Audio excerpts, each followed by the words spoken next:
नमस्ते dear student, बिंद biology classes में एक बार फिर से आप लोगों का स्वागत है। आज हम लोग एनिमलिया किंगडम्स के जिस फाइलम्स के बारे में पढ़ने वाले हैं उस फाइलम का नाम है मोलस्का। क्या नाम है? मोलस्का। मोलस्का एनिमलिया किंगडम का सेकंड लार्जेस्ट फाइलम है और इसमें हम लोग जिसकी स्टडी करने वाले हैं वो मोलस कहते हैं। क्या कहते हैं? मोलस कहते हैं और इनकी स्टडी को मलेकोलॉजी कहते हैं। मोलस्का सेकंड लार्जेस्ट फाइलम है तो फर्स्ट लार्जेस्ट फाइलम कौन होगा? तो first largest phylum of animal kingdom is arthropoda. चलिए देखते हैं, देरी न करते हुए बात करते हैं फाइलम। कौन सा फाइलम? मोलस्का। मोलस्का की स्टडी को study of mollusc is called malacology. जैसे study of cell is called cytology, study of tissue is called histology, उसी तरीक़े से study of mollusc is called malacology. वही बात करें मोलस्का क्या, तो Mollusca is second largest phylum of animal kingdom. Mollusca क्या होता है? एनिमल किंगडम का सबसे बड़ा, मतलब सेकंड, दूसरा सबसे बड़ा फाइलम होता है। पहला सबसे बड़ा फाइलम आर्थ्रोपोडा होता है। आर्थ्रोपोडा के बाद दूसरा जो बड़ा फाइलम होता है वो क्या है? मोलस्का है। अगर मोलस्का की बात करें तो इसकी जो बॉडी होती है अनसेगमेंटेड होती है। वहीं आर्थ्रोपोडा की बात करें उसकी बॉडी कैसी थी? सेगमेंटेड थी। एनेरिडा की बॉडी कैसी थी? सेगमेंटेड थी। लेकिन यहाँ बात करते हैं मोलस्का की, तो जो बॉडी होती है इसमें सेगमेंट नहीं पाए जाते हैं और एक हार्ड कर्केरियस सेल से कवर्ड होती है। क्या होती है? जिसको टर्सन बोलते हैं। क्या बोलते हैं? टर्सन बोलते हैं। ठीक है, चलिए अगर बात करें बॉडी की तो इसकी जो बॉडी होती है 3 पार्ट में डिवाइड हुई। जैसे आर्थ्रोपोडा की बॉडी थी वो भी 3 पार्ट में डिवाइड थी। उसका क्या क्या नाम था? हेड था, एक थोरैक्स था, दूसरा क्या था? एब्डोमेन था। सेम उसी तरीके से मोलस्का की भी बॉडी 3 पार्ट में डिवाइड होती है। एक को बोलते हैं हेड, दूसरे को बोलते हैं विसरल हम्प, तीसरे को बोलते हैं मस्कुलर फिट। चलिए देखेंगे, ये वाला पोर्शन जो होता है इसको बोलते हैं हेड, दूसरा वाला जो पोर्शन होता है इसको बोलते हैं विसरल हम्प और तीसरा वाला क्या होता है? Muscular fit. अब बात करें जो विसरल हम्प होता है इसके ऊपर एक स्पंजी कवरिंग होती है, एक स्पंजी लेयर की कवरिंग होती है। इस तरीके से देखेंगे, एक स्पंजी लेयर पाई जाती है। क्या पाई जाती है? स्पंजी लेयर पाई जाती है जो कवर करती है किसको? विसरल को, विसरल हम्प को। ये क्या होती है? Spongy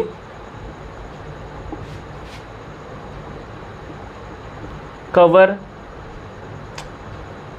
called mental. क्या कहा जाता भैया? मेंटल कहते हैं इसको, कॉल्ड मेंटल।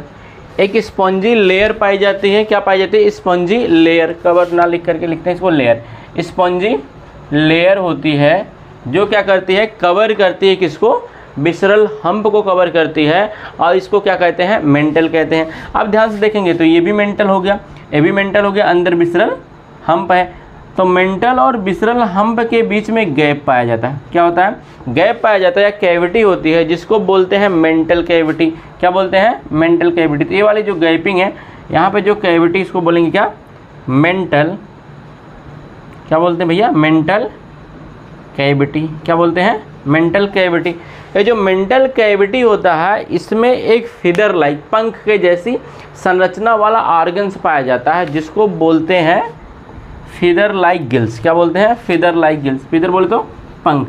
इसमें क्या होता है? पंख लाइक स्ट्रक्चर्स पाया जाता है, फीदर लाइक स्ट्रक्चर्स पाया जाता है जिसको बोलते हैं फीदर लाइक गिल्स। क्या बोलते हैं भैया? फीदर लाइक गिल्स बोलते हैं। चलिए देखेंगे क्या बोलते हैं इसको? Feather like gills. Feather like gills. ये जो फीदर लाइक गिल्स होता है ये बहुत ही इम्पॉर्टेंट ऑर्गन्स होता है किसके लिए? मोलस्का के लिए। अब फीदर लाइक गिल्स है तो कुछ ना कुछ काम करता होगा। गिल्स जहाँ पे होते हैं उनका काम होता है रिस्पिरेशन के लिए, लेकिन यहाँ पे जो गिल्स होता है फीदर लाइक गिल्स 2 काम करता है। एक तो रिस्पिरेशन का भी काम करवाता है, दूसरा एक्सक्रीशन का भी। तो दोनों काम फीदर लाइक गिल्स करता है। कौन? फीदर लाइक गिल्स कौन कौन सा काम करता है? रिस्पिरेशन और एक्सक्रीशन का। इसके हेड पर इस तरीके से एक प्रोजेक्शंस पाए जाते हैं। क्या पाया जाता है? प्रोजेक्शंस पाया जाता है जिसको बोलते हैं टेंटिकल। क्या बोलते हैं? टेंटिकल। और ये जो टेंटिकल्स होता है ये सेंसरी नेचर का होता है। टेंटिकल्स कैसा होता है? सेंसरी ऑर्गन्स होता है। क्या होता है भैया? सेंसरी ऑर्गन्स है, और जिसका यूज ये क्या करता है, किसी भी चीज़ को चेक करने में यानी जानकारी लेने में यूज करता है। किसको?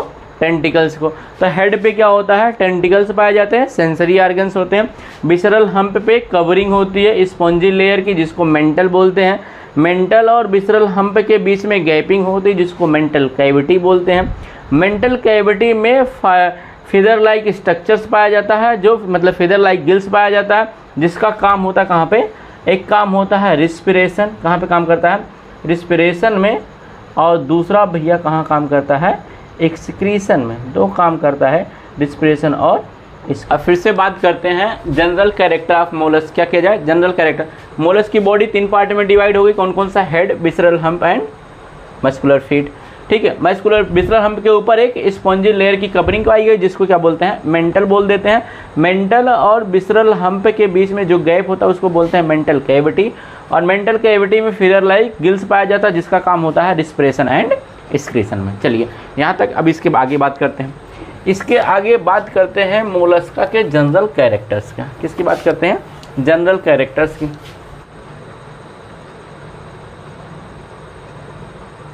Characters of mollusc. मोलस्क के जनरल कैरेक्टर की अगर बात की जाए तो सबसे पहले बात करते हैं हम लोग हैबिटाट की। ये जो किसकी बात करते हैं, हैबिटाट की। तो जनरल कैरेक्टर में किसकी बात करेंगे, level of organisation, habitat, coelom, germ layer, इन सब सारी बातों को हम लोग जानने वाले हैं। तो इसकी बात करें तो जनरल कैरेक्टर ऑफ मोलस्क की बात करें तो सबसे पहले हैबिटाट की बात करते हैं। ये जो मोलस्का के जीव होते हैं पाए कहाँ जाते हैं, तो मोलस्का के जीव जो होते हैं ये ज़मीन पर भी पाए जाते हैं और पानी में भी पाए जाते हैं। तो एक तो होता है एक्वाटिक, कैसे होते हैं भैया, एक्वाटिक होते हैं, दूसरे क्या होते हैं, टेरेस्ट्रियल। अगर एक्वाटिक की बात करें तो एक्वाटिक में भी 2 कैटेगरी होती है। कुछ जीव होते हैं जो समुद्रों में पाए जाते हैं, कुछ जीव होते हैं जो नदियों तालाबों में पाए जाते हैं। तो ये दोनों जगहों पे पाए जाते हैं, समुद्रों में भी पाए जाते हैं और नदी तालाब, इन सब जगहों पे पाए जाते हैं। ठीक है, तो ये जो हैबिटाट है किसका, मोलस्क का, तो दोनों कंडीशंस में, एक तो एक्वाटिक, दूसरा टेरेस्ट्रियल। टेरेस्ट्रियल में मैरीन वाटर में भी पाए जाते हैं, फ्रेश वाटर में भी पाए जाते हैं। चलिए ठीक है, अगर इसमें बात करें लेवल ऑफ ऑर्गेनाइजेशन की, किसकी बात करें, लेवल ऑफ ऑर्गेनाइजेशन की बात की जाए तो इसमें कैसा सिस्टम पाया जाता है, आर्गन लेवल का कि टिश्यू लेवल का कि आर्गन सिस्टम लेवल का। तो इनकी बॉडी में जो सिस्टम होता है वो आर्गन सिस्टम लेवल का ऑर्गेनाइजेशन होता है। कैसा है, आर्गन सिस्टम लेवल ऑफ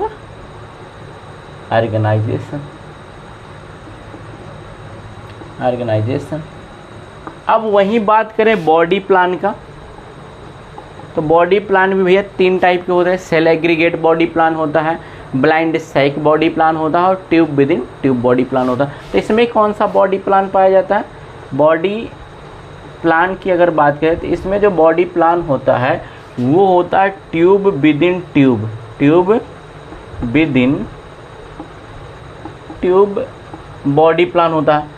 और अगर जिस किसी में भी tube within tube body plan होगा उसकी फिजियोलॉजी में जो डाइजेस्टिव सिस्टम्स होता है वो कंप्लीट टाइप का होता है। तो कहने का मतलब है कि मोलस्का का जो डाइजेस्टिव सिस्टम होगा ना वो कंप्लीट टाइप का होगा। कंप्लीट टाइप का कहने का मतलब ये हुआ कि इसमें एनस भी पाया जाएगा और माउथ भी पाया जाएगा, 2 ओपनिंग होंगी। ठीक है, चलिए अब बात करते हैं नेक्स्ट कैरेक्टर की, जर्म लेयर। जर्म लेयर कि इसमें कितनी जर्म लेयर, इनकी बॉडी कितनी जर्म लेयर से बनकर बनी है, तो इनमें 3 जर्म लेयर पाई जाती। कितनी, 3 जर्म लेयर पाई जाती। कौन कौन सी, एक को बोलते हैं एक्टोडर्म, क्या बोलते हैं, एक्टोडर्म। दूसरा जो होता है उसको बोलते हैं मीजोडर्म, क्या बोलते हैं, मीजोडर्म। और तीसरा जो होता है उसको बोलते हैं क्या, इंडोडर्म। तो कितनी जर्म लेयर हो गई, 3। कौन कौन सी, एक्टोडर्म, मीजोडर्म, इंडोडर्म। इसी वजह से इनको बोलते हैं ट्रिप्लोब्लास्टिक। क्या बोलते हैं, ट्रिप्लोब्लास्टिक। ये कैसे जीव होंगे, ट्रिप्लोब्लास्टिक एनिमल्स होते हैं। कैसे होते हैं, ट्रिप्लोब्लास्टिक एनिमल्स होते हैं। वहीं पे बात की जाए किसकी, सिमेट्री की। किसकी बात कीजिए भैया, सिमेट्री की, इनकी बॉडी में कैसी सिमेट्री है, तो इनकी बॉडी में बाईलैटरल सिमेट्री होती है। कैसी सिमेट्री होती है? Bilateral symmetry. कैसी सिमेट्री है?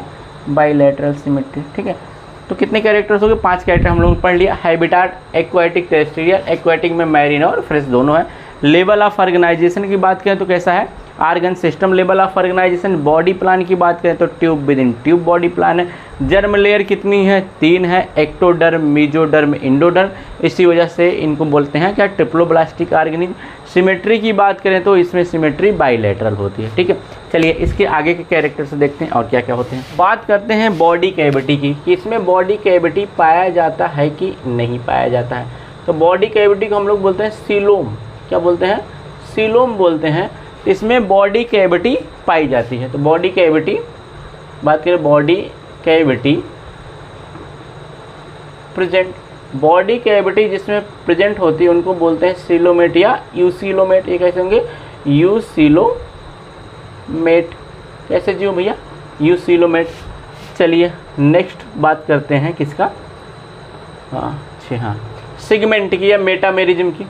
मेटामेरिज्म कि इनकी बॉडी में सिगमेंट पाया जाता है कि नहीं पाया जाता। तो इनकी बॉडी में सिगमेंट, अभी हम लोग पहले ही पढ़ चुके हैं कि अनसिगमेंटेड बॉडी होती है, covered with hard calcareous shell. तो इसकी बॉडी में सिगमेंट नहीं पाया जाता। तो सिगमेंट क्या होगा?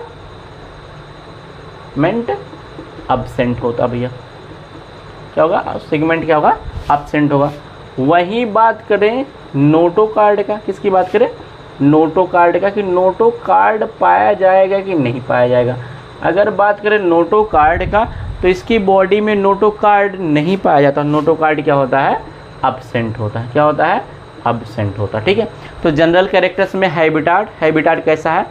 टेरेस्ट्रियल, एक्वाटिक, एक्वाटिक में फ्रेश वाटर, मैरीन वाटर दोनों में पाए जाते हैं। ठीक है, वहीं बात करें बॉडी प्लान का तो tube within tube body plan है। ठीक है, वहीं बात करें लेवल ऑफ ऑर्गेनाइजेशन का तो कैसा है? Organ system level of organisation है। ठीक है, वहीं बात करें किसकी? सिमेट्री की, तो कैसी सिमेट्री है? बाईलैटरल सिमेट्री है ना। फिर वहीं पे बात करते हैं सीलोम का, तो सीलोम पाया जाता है, यानी कैविटी होती है। वहीं बात करें सिगमेंटेशन मेटामेरिज्म का, तो मेटामेरिज्म यानी सिगमेंट नहीं पाया जाता है। फिर बात करते हैं किसका? नोटोकार्ड पाया जाता है, तो नोटोकार्ड नहीं पाया जाता है। जर्म लेयर की बात करें तो 3 जर्म लेयर होती, कौन कौन सी? Ectoderm, mesoderm, endoderm. इसी वजह से इनको बोलते हैं ट्रिप्लोब्लास्टिक एनिमल्स। अब बात करते हैं फिजियोलॉजी की। फिजियोलॉजी में आर्गन सिस्टम की फिजियोलॉजी। ठीक है, चलिए फिजियोलॉजी में बात करें तो सबसे पहला हम लोग जिसके बारे में बात करने वाले हैं, जिस सिस्टम के बारे में, उसको बोलते हैं डाइजेस्टिव सिस्टम। क्या बोलते हैं? Digestive system. ठीक है, डाइजेस्टिव सिस्टम की बात करें तो इसमें बॉडी प्लान कैसा है? Tube within tube. अगर tube within tube body plan है तो डाइजेस्टिव सिस्टम कैसा होगा? कंप्लीट टाइप का। तो मतलब क्या होगा? कंप्लीट डाइजेस्टिव सिस्टम होगा। Complete digestive system. ठीक है, कंप्लीट डाइजेस्टिव सिस्टम बोलने के पीछे का कारण ये है कि इसके पास 2 ओपनिंग होगी। एक ओपनिंग को माउथ बोलेंगे, दूसरी ओपनिंग को एनस बोलेंगे। ठीक है, तो कैसा डाइजेस्टिव सिस्टम बनेगा? कंप्लीट टाइप का। ठीक है, दूसरी बात, इसके माउथ में एक special type of file like rasping organ पाया जाता है जिसको रेडुला कहते हैं। Mouth have file like rasping organ called, क्या कहा जाता है? Called radula. क्या कहते हैं भैया? रेडुला कहते हैं। अब ये जो रेस्पिंग आर्गन्स है, इसका काम क्या होता है? ये खाने को चबाने के लिए, मतलब ये जो मोलस्का के मेंबर्स होते हैं, रेस्पिंग आर्गन के द्वारा फूड को क्या करते हैं? चबाने का काम करते हैं, उसको टुकड़ों में काम करते, मतलब तोड़ने का काम करते हैं। जैसे हमारे माउथ में रेस्पिंग आर्गन कौन सा है? दांत है हमारा दांत क्या होता है? फूड को चबाने का काम करता है। ऐसे मोलस्का के मेंबर्स में क्या पाया जाता है? रेडुला पाया जाता है, जो फूड को चबाने का काम करता है। ठीक है, दूसरी बात करें रिस्पायरेटरी सिस्टम की। किसकी बात करें? Respiratory system. तो रिस्पायरेटरी सिस्टम में अभी हम लोग पढ़ के आए कि इसमें क्या पाया जाता है, मेंटल कैविटी। मेंटल कैविटी के अंदर एक फीदर लाइक गिल्स पाया जाता है जिसका काम क्या होता है, रिस्पिरेशन एंड एक्सक्रीशन। तो मतलब रिस्पायरेटरी सिस्टम में रिस्पिरेशन किसके द्वारा होगा भैया, रिस्पायरेटरी सिस्टम। पहली बात तो प्रेजेंट, ये लिखेंगे प्रेजेंट है। दूसरी बात रिस्पिरेशन बाय किसके द्वारा, फीदर लाइक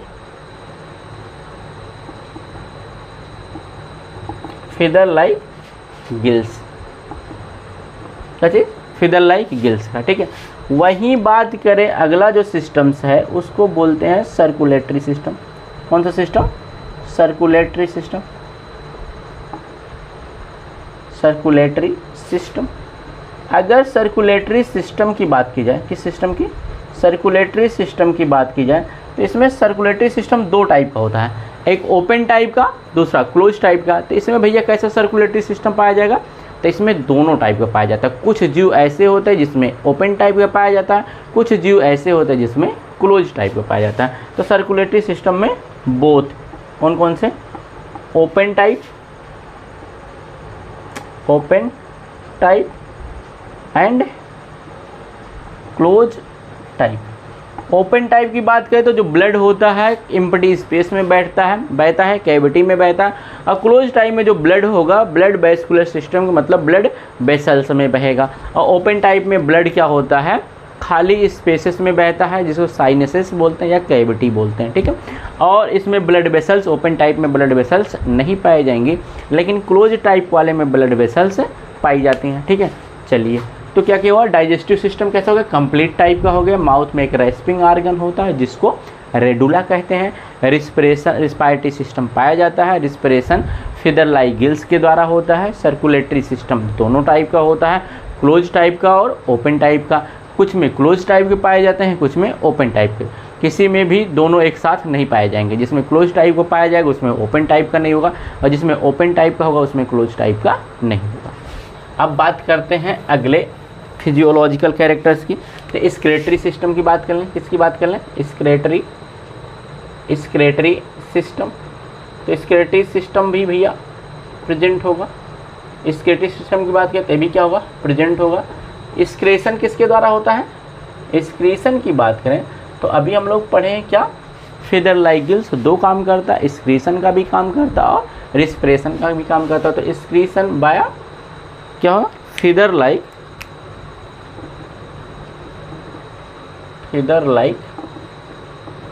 गिल्स, ठीक है। एक्सक्रीशन फीदर लाइक गिल्स के द्वारा होता है। वहीं पे बात करें सेक्सेस की कि भैया ये जो जीव होते हैं इसके वो यूनिसेक्सुअल होते हैं कि बाईसेक्सुअल होते हैं। तो मोस्टली जो होते हैं यूनिसेक्सुअल होते हैं। कैसे होते हैं, यूनिसेक्सुअल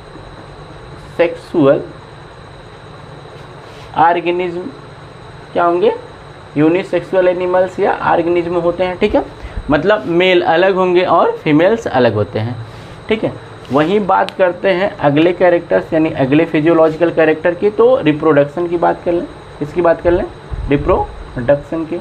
तो रिप्रोडक्शन भी दो टाइप का हम लोग जानते हैं, एक को बोलते हैं सेक्सुअल रिप्रोडक्शन, तो दूसरे को बोलते हैं एसेक्सुअल रिप्रोडक्शन। तो मोलस्का में कौन सा रिप्रोडक्शन होगा, तो मोलस्का में होता है सेक्सुअल रिप्रोडक्शन। कैसा रिप्रोडक्शन होता है, sexual reproduction.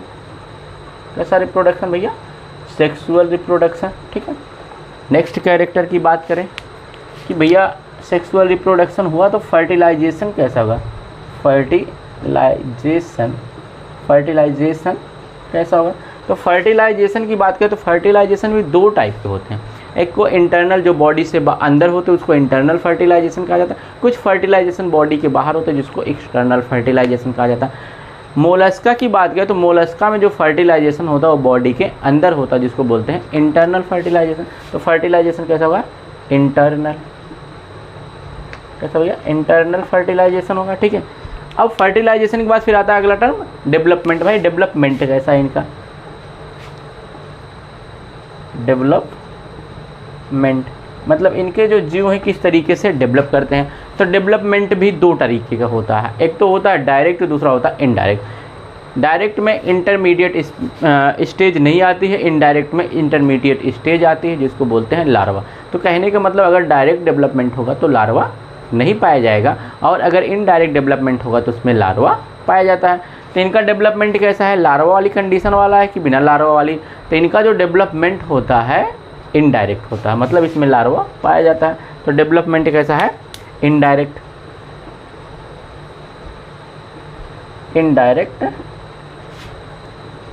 Development. Indirect development का मतलब वो इसमें लार्वल स्टेज पाई जाएगी, लार्वा प्रेजेंट। क्या होगा, लार्वा प्रेजेंट होगा। ठीक है, चलिए अब इसके एग्जाम्पल्स की बात कर लेते हैं कि इसके अंदर एग्जाम्पल्स कौन कौन से आते हैं। तो एग्जाम्पल की बात करें, ये तो पता हो गया, स्केलेटरी सिस्टम पाया जाता है, excretion by feather like gills हो गया। सेक्सेस की बात करें, यूनिसेक्सुअल होते हैं। रिप्रोडक्शन कैसा है, सेक्सुअल रिप्रोडक्शन है। फर्टिलाइजेशन इंटरनल होता है, डेवलपमेंट इनडायरेक्ट होता है, लार्वा पाया जाता है। ठीक है, एग्जाम्पल की बात करें तो इसके मोलस्का फाइलम के अंदर कौन कौन से जीव आते हैं। तो एक तो आता है पाइला, दूसरा आता है पिंगटाडा जिसको बोलते हैं परलोएस्टर, तीसरा आता है लोलिगो, चौथा आता है एप्लेसिया, एक आता है डेंटेलियम। तो इसी तरीके से और भी जीव आते हैं, पाइला, पिंगटाडा, लोलिगो, एप्लेसिया, डेंटेलियम। ये सब जीव कहाँ पे आते हैं, मोलस्का फाइलम के अंतर्गत आते हैं। थैंक यू बच्चों।